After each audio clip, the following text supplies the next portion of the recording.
வணக்கம். மாலை முரசு செய்திகளை விரிவாக பார்ப்பதற்கு முன் தலைப்புச் செய்திகளை பார்க்கலாம்.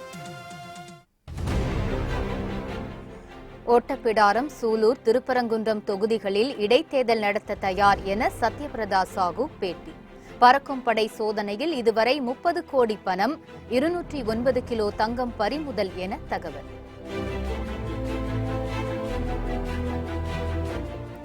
ஏழை தொழிலாளர்களுக்கு தேர்தல் முடிந்த பின் 2000 ரூபாய் வழங்கப்படும். திருப்பத்தூரில் அக்ரி கிருஷ்ணமூர்த்தியை ஆதரித்து பேசிய முதலமைச்சர் எடப்பாடி பழனிசாமி அறிவிப்பு.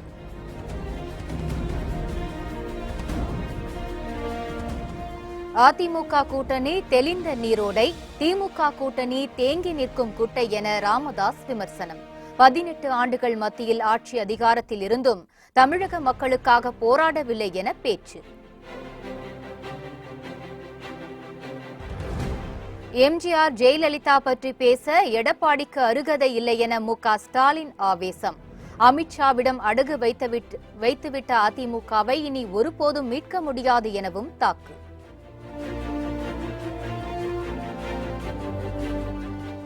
தமிழகம் முழுவதும் கொளுத்தும் வெயிலில் அதிமுக, திமுக, அமமுக வேட்பாளர்கள் பிரச்சாரம். கொடுத்த வாக்குறுதியை நிச்சயம் நிறைவேற்றுவோம் என்று கூறி பொதுமக்களிடம் வாக்கு சேகரிப்பு.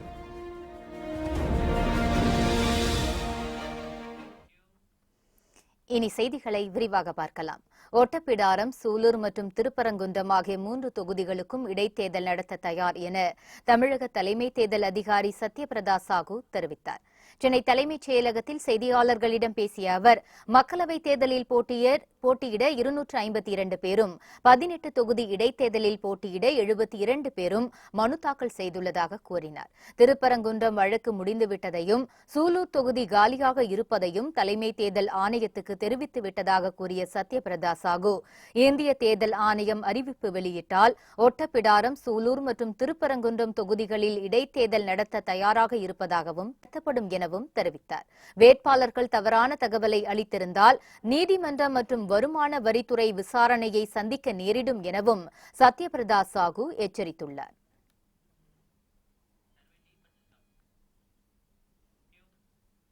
ஏழை தொழிலாளர்களுக்கு தேர்தலுக்கு பின் 2000 ரூபாய் வழங்கப்படும் என முதலமைச்சர் எடப்பாடி பழனிசாமி அறிவித்துள்ளார்.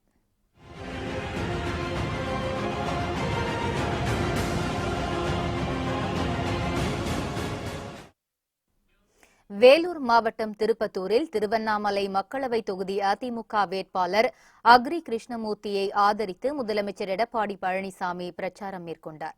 அப்போது பேசிய அவர், திமுக காங்கிரஸ் கூட்டணி கொள்கையில்லாத கூட்டணி என குறிப்பிட்டார். மத்திய அரசில் திமுக இடம்பெற்றிருந்தபோது தமிழகத்துக்காக எதையுமே செய்யவில்லை என்றும் அவர் குற்றம் சாட்டினார். திமுக தேர்தல் அறிக்கையில் விவசாயிகளின் வேளாண் கடனை தள்ளுபடி செய்வதாக குறிப்பிட்டுள்ளதை சுட்டிக்காட்டிய முதலமைச்சர், தமிழகத்தில் அதிமுக ஆட்சியில் இருக்கும்போது திமுக எப்படி வேளாண் கடனை தள்ளுபடி செய்ய முடியும் எனவும் கேள்வி எழுப்பினார். ஏழை தொழிலாளர்களுக்கு தேர்தல் முடிந்த பின் 2000 ரூபாய் வழங்கப்படும் எனவும் முதலமைச்சர் எடப்பாடி பழனிசாமி அறிவித்தார்.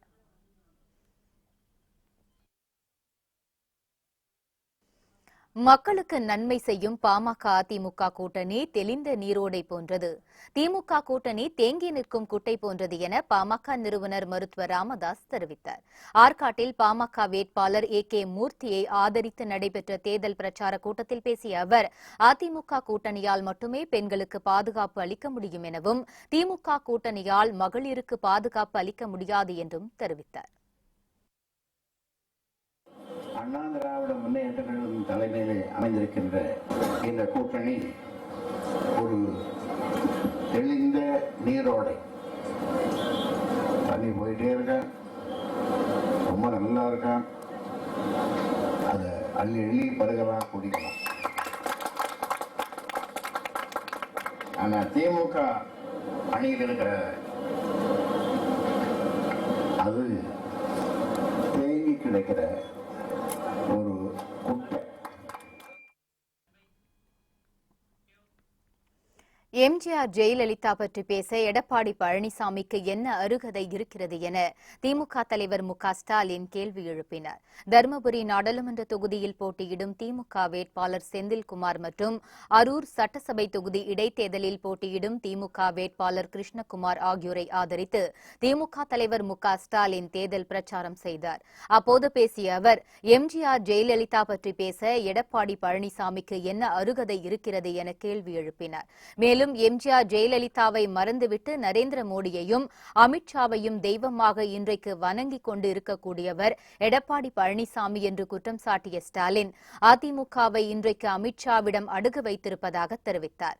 மார்வாடி கடையில் அடகு வைத்தால் கூட மீட்டு விடலாம், ஆனால் அமித்ஷாவிடம் சென்று அடகு வைத்துள்ள அதிமுகவை மீட்க முடியாது என்றும் ஸ்டாலின் பேசினார். பேரறிவாளர் உள்ளிட்ட 7 பேரை விடுதலை செய்கிற முயற்சியில் இந்த ஆட்சி ஈடுபடுக. மேகதாது அணைய தடுக்க முடிஞ்சிச்சா? அதுவும் தடுக்க முடியல. ஆக எதையும் செய்ய முடியல. பிறகு எதற்காக பிஜேபியோடு இன்றைக்கு நீங்கள் கூட்டு சேர்ந்திருக்கிறீர்கள்? ஒரே ஒரு கட்சியம் தான், ஜெயிலுக்கு போகாமல் இருக்கணும் என்பதற்காகவே ஒரு கூட்டணி சேர்ந்திருக்கிறத தவிர இவரெல்லாம் முதலமைச்சர் என்று பேசியவர் அன்புமணி. நாங்கள் சேர வேண்டிய இடத்திலே தான் சேர்ந்திருக்கிறோம் என்று இப்பொழுது பெரிய சொல்லுகிறாரு.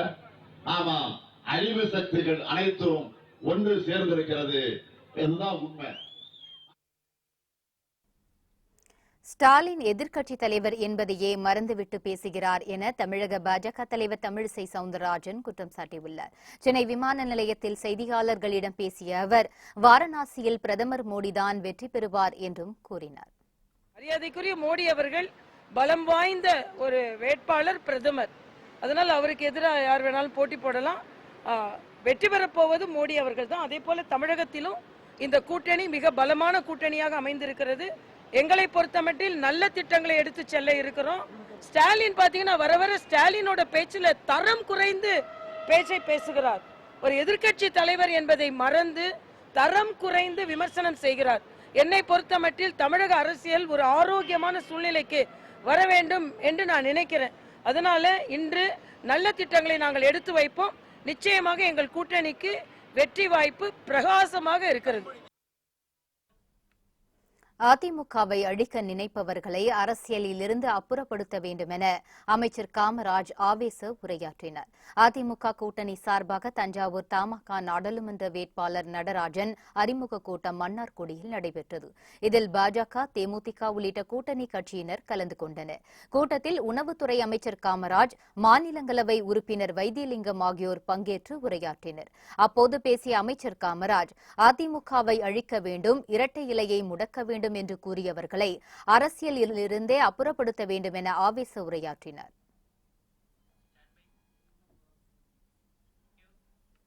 தேனி மாவட்டத்தில் EVKS இளங்கோவன் படுதோல்வி அடைவார் என அமைச்சர் செல்லூர் ராஜு தெரிவித்தார். முன்னாள் எம்எல்ஏவும் ஃபார்வர்ட் பிளாக் கட்சியின் தலைவருமான ஆண்டி தேவரின் 11வது நினைவு தினத்தை ஒட்டி மதுரை எல்லிஸ் நகரில் அமைந்துள்ள அவரது இல்லத்தில் வைக்கப்பட்டிருந்த திருவுருவ படத்துக்கு எம்எல்ஏ ராஜன் செல்லப்பா, அமைச்சர் செல்லூர் ராஜு, மதுரை தொகுதி அதிமுக வேட்பாளர் சத்யன், தேனி தொகுதி அதிமுக வேட்பாளர் ரவீந்திரநாத் குமார் ஆகியோர் மலர் தூவி அஞ்சலி செலுத்தினர். பின்னர் செய்தியாளர்களிடம் பேசிய அமைச்சர் செல்லூர் ராஜு, தேனி மாவட்டத்தில் EVKS இளங்கோவன் டெபாசிட் தொகையை பெற முடியாத அளவுக்கு படுதோல்வி அடைவார் என்று கூறினார். உண்மையான அதிமுக விசுவாசிகளும் தொண்டர்களும் ரவீந்திரநாத் குமாருக்கு வாக்களித்து அவரை அமோக வெற்றியடைய செய்ய வேண்டும் என்றும் அவர் கேட்டுக் கொண்டார். EVKS இளங்கோவன் அவர்கள் இன்றைக்கு ஒருமையில் திட்டியவர். மதுரையில வந்துதான் நாங்கள் அவருடைய அந்த ஒருமையில் திட்டியதை மாற்றினோம்.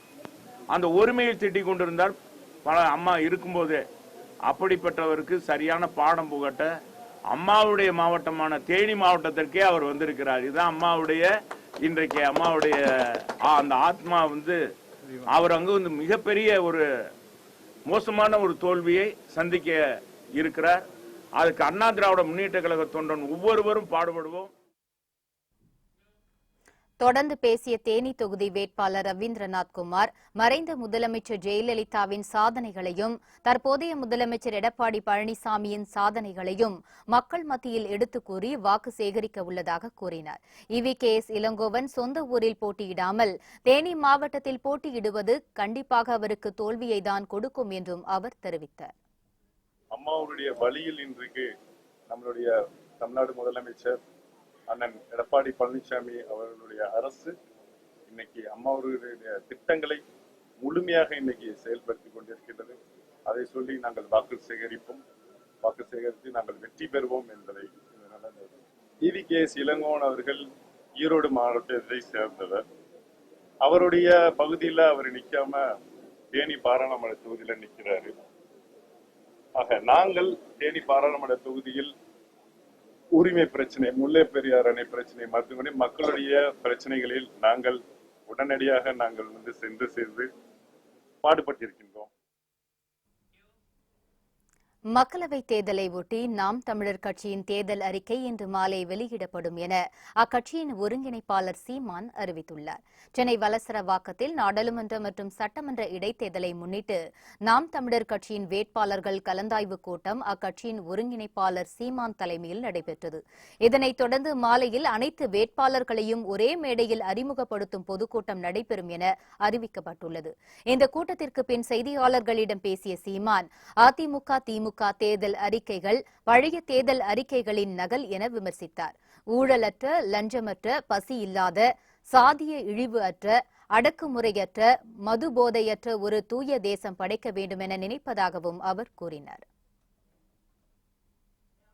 எதை பேசணும், எப்படிப்பட்ட அரசியலை நம்ம முன்னெடுத்து கொண்டு போறோங்கிறத பகிர்ந்து கொள்வதற்காக தேவையற்ற விமர்சன அரசியலை நாங்கள் தவிர்க்கணும்னு நினைக்கிறோம். இந்த புரணி பேசுகிற அரசியலை ஒழிக்கணும்னு நினைக்கிறோம். மாற்றி மாற்றி குறை சொல்லிக்கொண்டு அப்படியே அரை நூற்றாண்டை கடத்திட்டாங்க. ஆக்கப்பூர்வமான வேலை திட்டங்களை நாம் முன்வைக்கிறோம். அதை மக்கள்கிட்ட கொண்டு போய் சேர்க்கணும். மிக கண்ணியமாக நமது கருத்தை மக்கள்கிட்ட கொண்டு போகணுங்கிறத பேசி பகிர்ந்துக்கிறதுக்கான சந்திப்பு தான் இது. இன்னைக்கு மாலை வெளியிடுவோம். மாலை வேட்பாளர் அறிமுக கூட்டம் இருக்குல்ல மயிலாப்பூரில், அதில் வெளியிடுவோம். அது பழைய தேர்தல் அறிக்கையினுடைய புதிய நகல் தானே. அதில் என்ன இருக்குது? 18 ஆண்டுகள் மத்திய அமைச்சரவையில் இருந்துட்டு முதலாக தேர்தலை சந்திக்கும் போது கச்சத்தீவு மீட்பவனு கொடுத்தாங்களே, அது இன்னைக்கு வரைக்கும் இருக்கு. 18 ஆண்டுகள் ஆட்சியில் இருந்துட்டு நாங்கள் இப்போ தமிழை ஆட்சி மொழியாக கொண்டு வருவோம், அதெல்லாம் வேடிக்கை இல்லையா? எப்படி இருக்கு பாருங்க. இத்தனை ஆண்டுகள் இருந்துட்டு நாங்கள் வந்தால் அதை செய்வோம், இதை செய்வோம், வந்தால் நீட்டு தேர்வை நிறுத்துவோம். நீட்டு தேர்வை கொண்டு வந்ததே காங்கிரஸ் தான். அப்போ கூட இருந்தது இவங்க தான். அது வரவேற்று கடிதம் எழுதியிருக்கிறாங்க.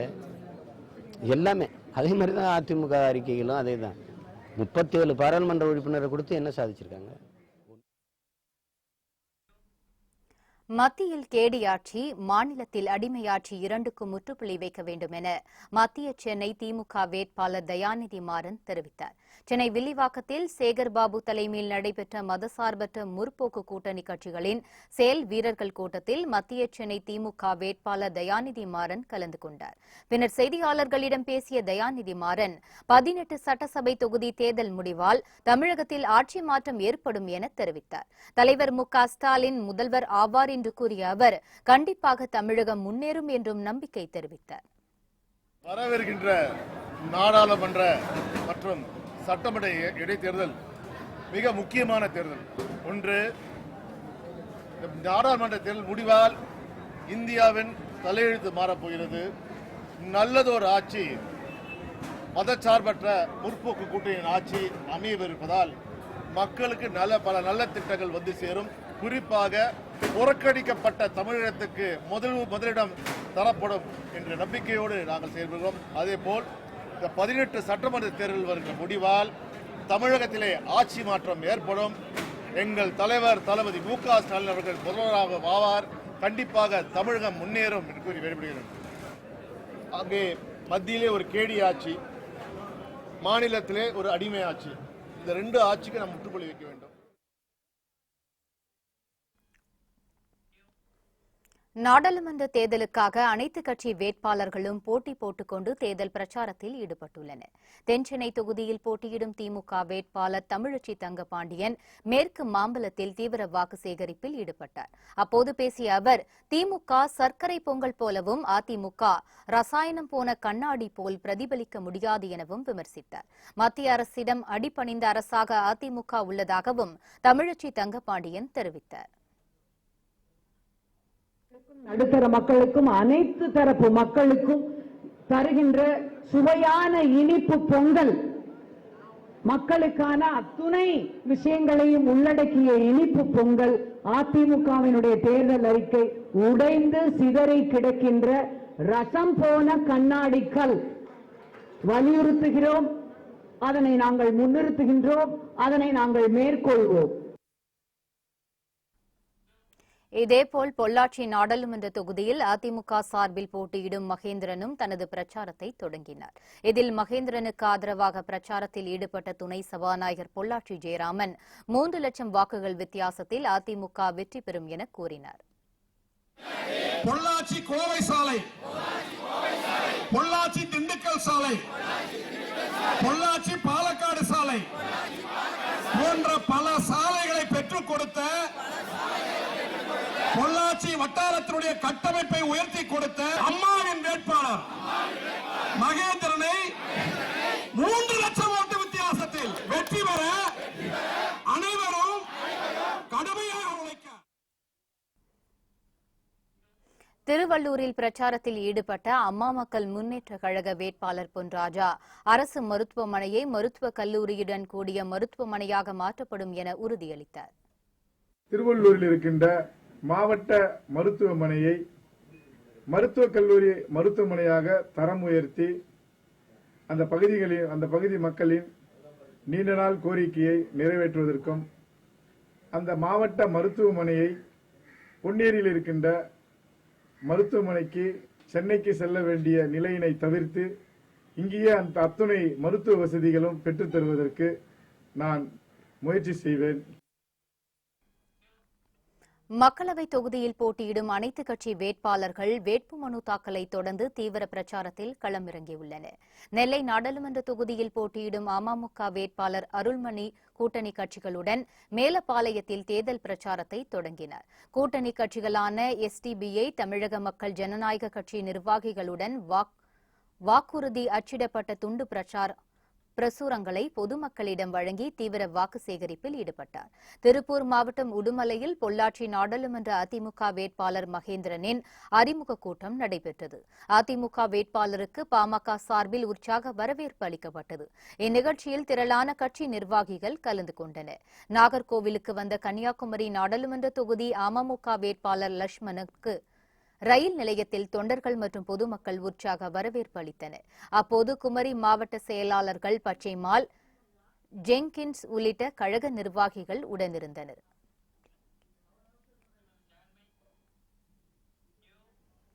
ஆந்திர மாநில சட்டப்பேரவை தேர்தலில் போட்டியிடும் ஒய்எஸ்ஆர் காங்கிரஸ் கட்சித் தலைவர் ஜெகன்மோகன் ரெட்டி தமக்கு 375 கோடி ரூபாய் சொத்துக்கள் இருப்பதாக வேட்பு மனுவில் குறிப்பிட்டுள்ளார். ஆந்திர மாநிலத்தில் அடுத்த மாதம் 11ஆம் தேதி சட்டப்பேரவை தேர்தல் நடைபெறுகிறது. அங்குள்ள புலிவெண்டுலா தொகுதியில் ஜெகன்மோகன் ரெட்டி போட்டியிடுகிறார். இதற்கான வேட்பு மனுவை தாக்கல் செய்த அவர், பாதுகாப்புக்காக குண்டு துளைக்காத 4 வாகனங்கள் தம்முடைய பெயரில் பதிவு செய்யப்பட்டுள்ளதாகவும் அந்த வாகனங்களுக்கு தாம் உரிமையாளர் இல்லை எனவும் குறிப்பிட்டுள்ளார். தமக்கு 375 கோடி ரூபாய் சொத்துக்கள் இருப்பதாகவும் ஜெகன் கூறியுள்ளார். கடந்த 2014ஆம் ஆண்டு நடைபெற்ற சட்டப்பேரவை தேர்தலின் போது ஜெகன்மோகன் ரெட்டியின் சொத்து மதிப்பு 343 கோடி ரூபாயாக இருந்தது குறிப்பிடத்தக்கது.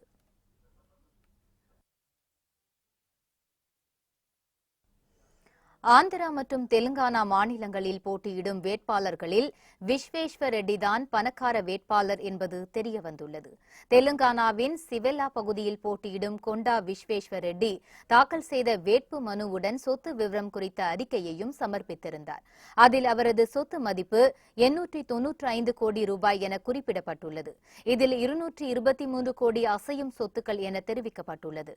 அப்போலோ மருத்துவமனையின் பங்குதாரரான மனைவி சங்கீதா ரெட்டி பெயர் பெயரில் 613 கோடி உள்ளதாகவும் மகன்கள் பெயரில் 20 கோடி ரூபாய் உள்ளதாகவும் தெரிய வந்துள்ளது. மேலும் ரெட்டி மற்றும் அவரது மனைவி பெயரில் 36 கோடியில் அசையா சொத்துக்களும் மனைவியின் பெயரில் 2 கோடி ரூபாய் மதிப்பில் சொத்துக்கள் உள்ளன. ஆந்திர முதலமைச்சர் சந்திரபாபு நாயுடு, ஒய்எஸ்ஆர் காங்கிரஸ் தலைவர் ஜெகன்மோகன் ரெட்டி ஆகியோரை விடவும் கொண்டா விஸ்வேஸ்வர் ரெட்டியின் சொத்து மதிப்பு அதிகம் என்பது குறிப்பிடத்தக்கது. மேற்கு வங்கத்தில் ராகுல் காந்தி பங்கேற்க இருந்த பேரணிக்கு சென்ற தொண்டர்கள் தடுப்புகளை உடைத்து போராட்டத்தில் ஈடுபட்ட சம்பவம் பெரும் பரபரப்பை ஏற்படுத்தியுள்ளது. மேற்கு வங்க மாநிலம் மால்டா நகரில் உள்ள சஞ்சிசால் பகுதியில் ராகுல் காந்தி பிரச்சாரம் செய்வதற்கான ஏற்பாடுகள் செய்யப்பட்டிருந்தன. அங்கு அதிக அளவில் தொண்டர்கள் குவிந்தனர். அங்கு போதிய வசதிகள் இல்லாததால் தொண்டர்கள் தலைமைக்கு எதிராக முழக்கமிட்டனர். அவர்களை கட்டுப்படுத்த போலீசாரும் உயர்மட்ட நிர்வாகிகளும் முயன்றதால் நாற்காலிகளை வீசி தாக்குதலில் ஈடுபட்டனர்.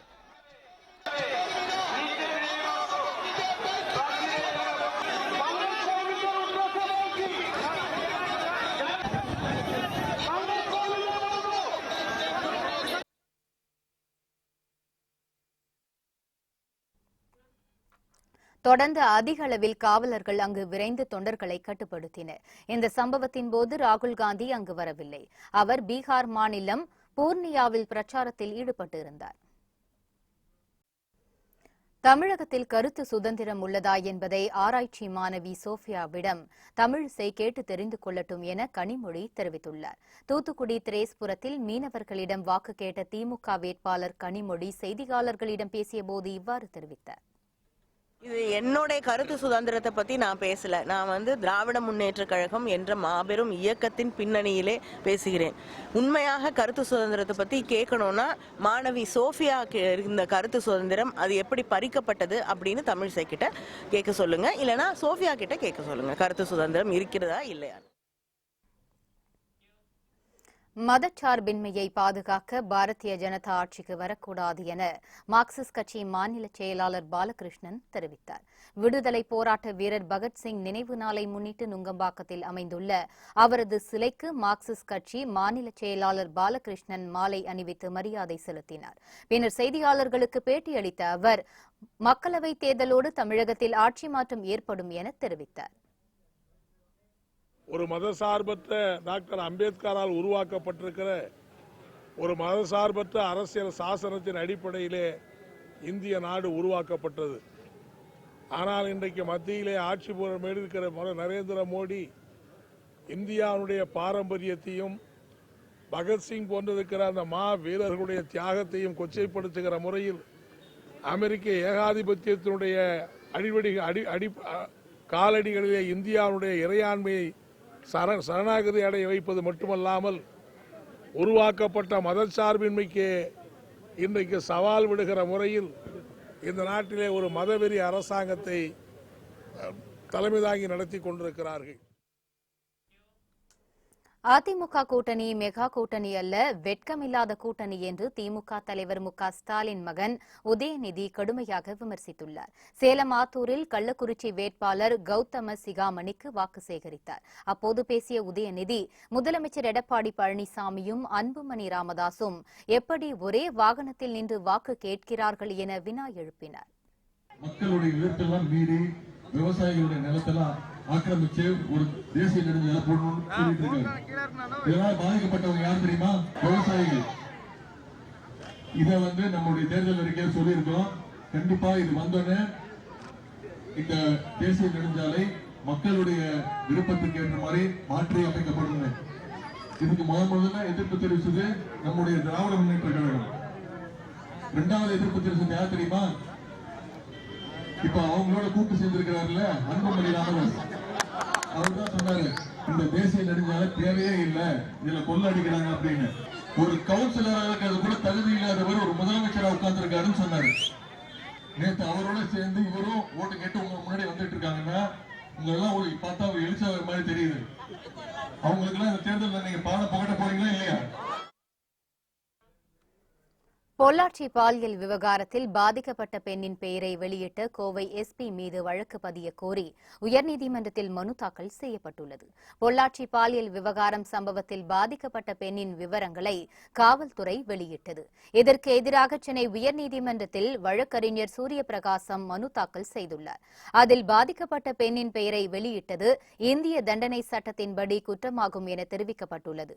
மேலும் பெண்ணின் விவரங்களை வெளியிட்ட உள்துறை செயலர் மற்றும் கோவை எஸ்பி பாண்டியராஜன் மீது வழக்கு பதிய வேண்டும் எனவும் அதில் வலியுறுத்தப்பட்டுள்ளது.